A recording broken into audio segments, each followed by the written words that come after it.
Hello friends, నిన్న మీకు చెప్పాను కదా రిటార్డ్లో సర్వల్ టైప్స్ ఉంటాయని. ఇది మూవబుల్ టైప్. ఇది చూడండి, స్మాల్ స్కేలే. దీంట్లో ఎక్కువ ప్రోడక్ట్ చేయలేం. 100 to 150 వరకే చేయగలుగుతాం. చిన్న రిటార్డే, కానీ ఇది మొత్తం ఆటోమేటిక్కేనండి.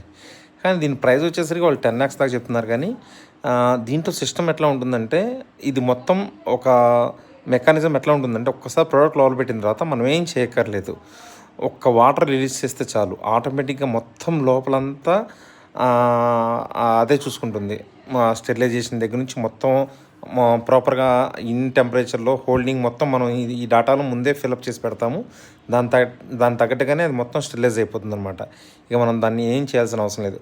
మీకు ఇది అంతా ఫ్రంట్ సైడ్ అనమాట. ఇది మన లోపల ఎట్లా స్ప్రింక్ల్ అవుతుంది కూడా చూడొచ్చు.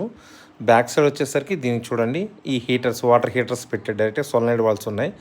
మొత్తం జస్ట్ ఓన్లీ వాటర్ లేను ఒక చిన్న మోటార్, హాఫ్ ఇంచ్ మోటార్ ద్వారా పంపిస్తున్నాం అంతే. అక్కడ చిన్న ముందు బాయిలర్ కనబడుతుంది కదా, దాని ద్వారా స్టీమ్ జనరేట్ అవుతుంది. ఓకేనా.